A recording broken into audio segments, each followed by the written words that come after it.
अरे कमला, ओ कमला, कहाँ चली गई? तुझे समझ नहीं आता? इतनी सुबह सुबह मुझे चाय की तलब लगती है तो बिना बताए पता नहीं कहाँ चली जाती है। कब से चिल्लाई जा रही हूँ मगर पता ही नहीं मेरी बहू को क्या हो गया है। मेरी बात ही नहीं सुनती है। अब देखो इतनी देर से चिल्ला रही हूँ। कमला, ओ कमला, कहाँ पर है? चाय क्यों नहीं बनी अभी तक? इतने में कमला आती है और कहती है, माँ जी, घर का नल खराब हो गया था, इसलिए चौक वाले नल से पानी लेने गई थी ताकि घर के सारे कामकाज कर सकूं। अच्छा, मुझे लगा तू फिर से बातों में लग गई होगी। अरे माँ जी, मुझे इतनी फुर्सत कहाँ जो बातें और सैर सपाटे पर जाऊं। इतनी जिम्मेदारी है इस घर की मुझ पर। अच्छा अच्छा, बातें कम बना और जाकर मेरे लिए चाय लिया। कमला बिना कुछ जवाब दिए केवल मुस्कुराते हुए किचन की ओर चली गई और थोड़ी देर बाद हाथ में चाय और नाश्ते की प्लेट लाकर अपनी सासू माँ के सामने रख देती है। सासू माँ ने मुंह बनाते हुए चाय और नाश्ता किया और बोली, आजकल तो तू बहुत कामचोर हो गई है। सुबह इतनी लेट उठती है कि मैं कई बार चिल्लाती हूँ, चाय ला चाय ला, तब तू चाय लाती है, वरना तुझे तो मेरी कोई फिक्र ही नहीं है। तब कमला कहती है, माँ जी, कल रात से ज़रा मेरी तबीयत ठीक नहीं है क्योंकि मुझे बहुत तेज़ बुखार है, इसलिए आज आँख खुलने में थोड़ी सी देर हो गई। आप गुस्सा मत कीजिए, कल से मैं ठीक 4 बजे उठ जाया करूँगी। आपको कोई शिकायत का मौका नहीं दूंगी। कमला की सास ने कहा, ठीक है, अब ज़्यादा बातें मत बना, कल का कल देखेंगे। जा रसोई में खाने की तैयारी देख और मेरे बेटे से पूछ लेना कि वह आज खाने में क्या खाएगा। जो वह कहे वही बना देना। कमला हाँ में जवाब देते हुए वहाँ से उठ गई। वैसे तो कमला की शादी को अब 2 साल हो चुके हैं, लेकिन अभी तक उसके कोई औलाद नहीं हुई। इसी वजह से उसकी सास अब थोड़ी उसे चिल्लाने लगी है। लेकिन इसमें कमला की क्या गलती है वह समझ नहीं पाती। उसके पति को भी तो अभी संतान नहीं चाहिए। वह कहते हैं अभी थोड़ी हम फाइनेंशियली मजबूत हो जाए, फिर हम बच्चे कर लेंगे। कौन सी उम्र निकली जा रही है। लेकिन अब कमला को अपनी सास की आंखों में वह पहले वाला प्यार नहीं दिखता है, बल्कि यह दिखता है कि वह उनको उनका पोता नहीं दे पा रही है। इस बार उसने पति से जिद करके कहा कि देखिए, मुझे नहीं पता आपकी फाइनेंशियली हालत कैसी है, आप बच्चे का बोझ उठा सकते हैं या नहीं, लेकिन मैं आपसे कह देती हूँ कि अब मैं माँ जी के और ताने नहीं सुन सकती हूँ। अगर अब आपने मना किया तो मैं अपने मायके चली जाऊँगी और तब तक नहीं आऊँगी जब तक आप संतान के लिए तैयार ना हो जाए। अब आप ही बताइए आपको क्या करना है। कमला के पति ने कहा कि ठीक है, अगर तुम चाहती हो तो ठीक है, हम संतान कर लेते हैं। उसके बाद कमला ने अगले ही महीने की 1 तारीख को खुशखबरी सुनाई, जिसे सुनकर कमला की सास फूली नहीं समा रही थी। अब वह कमला का बहुत ज़्यादा ध्यान रखती थी, इतना ज़्यादा ध्यान कि अब वे उसे कोई भी काम को हाथ तक लगाने नहीं देती थी। उसको बहुत प्यार करती थी। कमला भी ऐसा दुलार पाकर बहुत खुश थी। देखते ही देखते कमला को 2 जुड़वा बच्चे हो गए, एक लड़का और एक लड़की। सास का तो खुशी के मारे ठिकाना ही नहीं था। पति भी बहुत खुश थे और कमला तो अपने घर में खुशियों की बरसात होते देख खुशी के मारे पागल सी हो रही थी। सब लोग बहुत अच्छे से ज़िंदगी बिता रहे थे। धीरे धीरे कमला के बच्चे अब बड़े होने लगे थे और कमला कुछ सालों बाद फिर से गर्भवती हुई और उसने इस बार फिर से एक बेटे को जन्म दिया। अब कमला के 3 बच्चे हो गए। देखते ही देखते कमला के तीनों बच्चे जवान हो गए और अपनी अपनी पढ़ाई लिखाई में मशरूफ़ हो गए। बेटे और बेटी पढ़ाई करके अब नौकरी करने लगे थे और बड़े बेटे ने अपने ही ऑफिस की एक लड़की से शादी कर ली। छोटा बेटा अभी पढ़ रहा था। सासू माँ अब और ज़्यादा बूढ़ी हो चुकी थी, इसलिए अब उन पर ज़्यादा कोई ध्यान न देता था। लेकिन कमला उन्हें इतना प्यार करती थी, सबसे ज़्यादा सम्मान करती थी, इसलिए कमला उनका पूरा पूरा ध्यान रखती थी। भले ही पूरे घर के लिए वह किसी काम की ना हो, लेकिन कमला के लिए वह भगवान से कम ना थी। कमला के बच्चे कमला को अपने आगे कुछ नहीं समझते थे, वह तो उसे सिर्फ नौकरानी समझते थे और अपने पिता की वह इसलिए इज्जत करते थे क्योंकि उसके पिता उनकी पढ़ाई लिखाई और हर जिम्मेदारी को पूरा कर रहे थे। लेकिन कमला की तो कोई इज्जत ही नहीं थी। जब बच्चे बड़े हुए और नौकरी करने लगे तब कमला पर एक मुसीबत टूट पड़ी। कमला के पति का एक्सीडेंट हो गया और वह एक्सीडेंट की वजह से गुजर गए। अब कमला बहुत अकेली हो गई। उसका कोई साथी ना था जो उसके सुख दुख बांट सकता। इसलिए कमला अब चुपचाप घर के कामकाज में लगी रहती। बहू बेटा दोनों ही कमला पर चिल्लाते रहते थे। कमला ने जो भी रुपया पैसा था उससे दोनों बेटा और बेटी की शादी कर दी थी और घर में अब 2 बहुएं आ गई। लेकिन बहुएं क्या थी, वह तो कमला के लिए आफत ही थी। वह कमला को अपनी सास नहीं बल्कि अपनी नौकरानी ही समझती थी। इसलिए कमला भी चुपचाप उनके सारे काम और सब अपमान सह लेती थी। वह कभी पलटकर जवाब नहीं देती थी क्योंकि वह जानती थी कि मेरा पति तो है नहीं जो कि मेरे नाज नखरे उठाएंगे। मेरे पति होते तो मैं भी इन बच्चों पर रौब दिखाकर यह कह सकती थी कि मैं अपने पति के साथ चली जाऊंगी। लेकिन हाय रे, मैं कहाँ और किसके साथ जाऊं।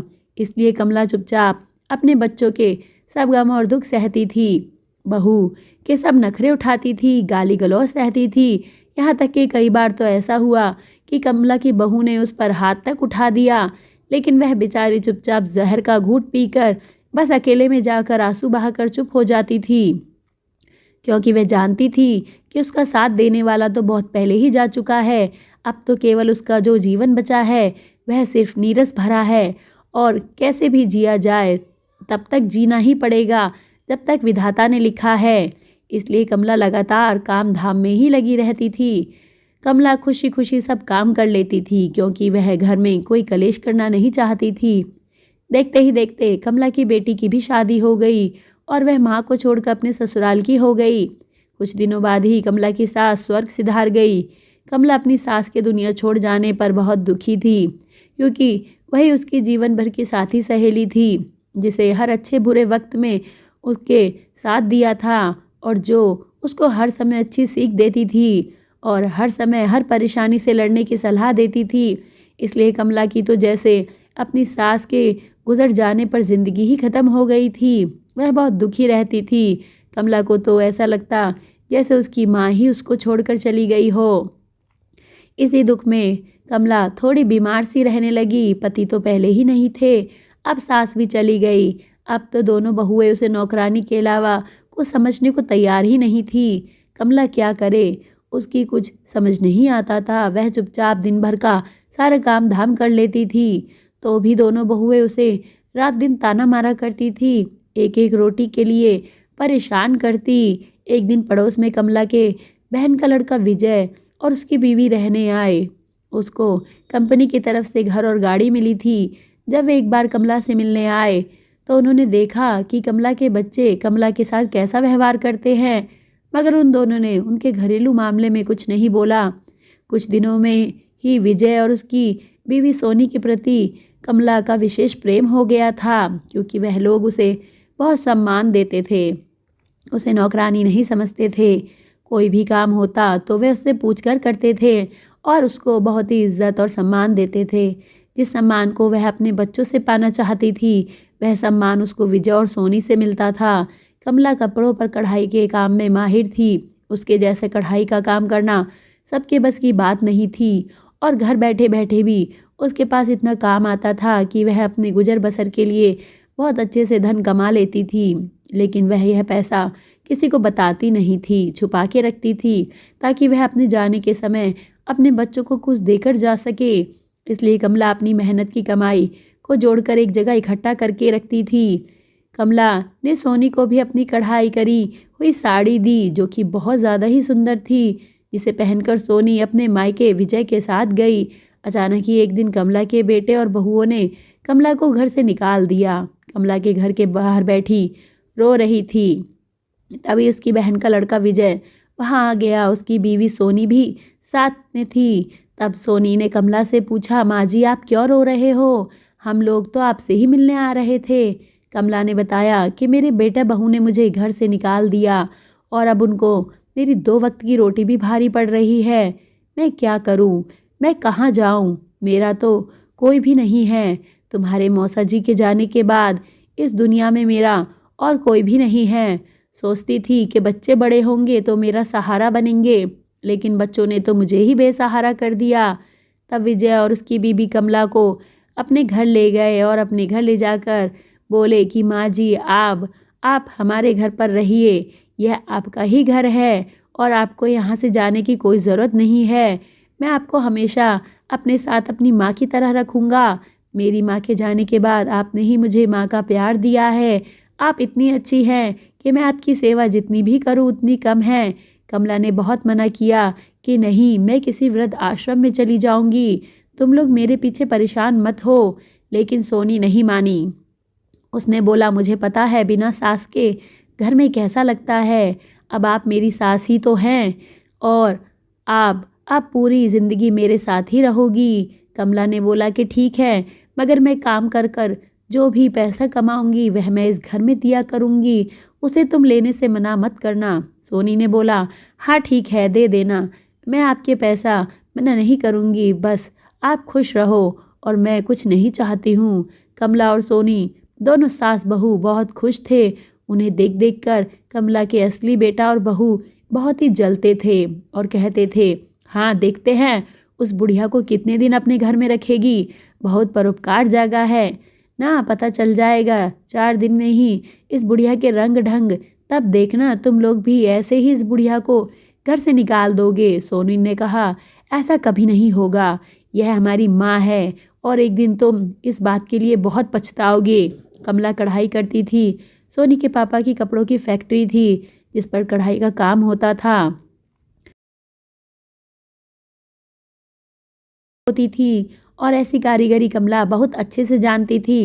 सोनी ने कुछ सैंपल अपने पापा की फैक्ट्री में भिजवा दिए। कमला की कारीगरी देखते ही सोनी के पापा तुरंत दौड़े चले आए और बोले कि यह जो कारीगरी है अब देखने को कहाँ मिलती है, इसके तो बहुत अच्छे दाम मिलेंगे। कौन है यह कारीगर, मैं इसको किसी भी कीमत पर जाने नहीं दे सकता। यह जो कीमत मांगेगा मैं इसके लिए बिल्कुल तैयार हूँ, बस इसे मेरी फैक्ट्री में काम पर रख लो, इसे मेरे कारीगरों को यह काम सिखाना होगा। सोनी ने बोला कि यह माँ जी ने बनाया है और इससे भी बहुत अच्छे अच्छे डिज़ाइन बनाती हैं। सोनी के पापा ने और भी नमूने देखे और 50,000 तनख्वाह पर तुरंत ही अपनी फैक्ट्री में काम सिखाने के लिए तैनात कर दिया। कमला जी अब पहले वाली कमला जी ना रही, अब उनका देश विदेश में नाम होने लगा, उनकी तारीफ की पहचान होने लगी। धीरे धीरे देखते ही देखते कमला जी एक बहुत ही धनवान महिला बन गई। उनके बने हुए कपड़े देश विदेश में जाने लगे, जिनकी कीमत लाखों रुपए में रखी गई और कमला जी का नाम देश विदेश में होने लगा, उनके नाम का ब्रांड बन गया। धीरे धीरे कमला जी बहुत ही धनवान बन गई। जैसे ही यह बात कमला के बच्चों को पता चली, उसके बच्चे तुरंत ही अपनी माँ के पास चले आए और कहने लगे कि माँ, हम बहुत परेशान हैं, जब से तुम हमारे घर से गई हो हमारे घर में तो कंगाली आ गई है, हमारे पास तो खाने तक को पैसे नहीं हैं, हम बहुत परेशान हो चुके हैं। तुम्हारी बहू को कैंसर हो गया है और जो भी रुपया था सब इलाज में लग गया और मुझे कंपनी से निकाल दिया गया है, इस वजह से मैं बेरोज़गार हो गया हूँ और मेरा छोटा भाई का भी बिजनेस बर्बाद हो गया है, इसलिए हमें खाने तक के लाले पड़े हैं। माँ तुम घर वापस चलो, अब हम तुम्हारे साथ ऐसा कभी नहीं करेंगे, प्लीज़ माँ हमारे साथ वापस चलो, हम अब ऐसा कभी नहीं करेंगे। चारों माँ के पैरों पे पड़कर माफ़ी मांगने लगे। कमला की आंखों में आंसू आ गए। तब कमला ने कहा कि देखो, तुम्हें धन चाहिए तो मैं तुम्हें दे सकती हूँ, लेकिन मैं तुम्हारे साथ नहीं जाऊँगी, क्योंकि अगर मैं तुम्हारे साथ गई और दोबारा तुमने मेरे साथ वैसा ही व्यवहार किया तो मैं यह सह नहीं पाऊँगी और मैं ऐसा नहीं चाहती, इसलिए मैं तुम्हें पैसों से मदद कर दूँगी, लेकिन खुद तुम्हारे साथ नहीं चलूँगी। मेरे बेटा बहू तो सोनी और विजय ही हैं जिन्होंने मेरी परेशानी के समय मेरा साथ दिया और आज मुझे इस मुकाम पर लाकर खड़ा कर दिया कि कई लोग मुझे जानते हैं और जिसकी वजह से आज तुम लोग मेरे पैरों में पड़े हो। मैं इन लोगों का यह एहसान कभी नहीं भूल सकती और मेरे जीवन का एक एक पल सिर्फ इन पर ही निछावर है। काश इन दोनों ने मेरी ही कोख से जन्म लिया होता, यह मेरे सगे बच्चे होते, तुम ना होते तो आज मैं बहुत ही गर्व से जीवन जीती, लेकिन तुम जैसी औलादों से तो काश मैं बेऔलाद ही होती तो कितना अच्छा रहता। तुम्हें पैसा चाहिए तो यह लो 50 लाख का चेक दिए देती हूँ, तुम अपना गुजर बसर इससे कर लेना।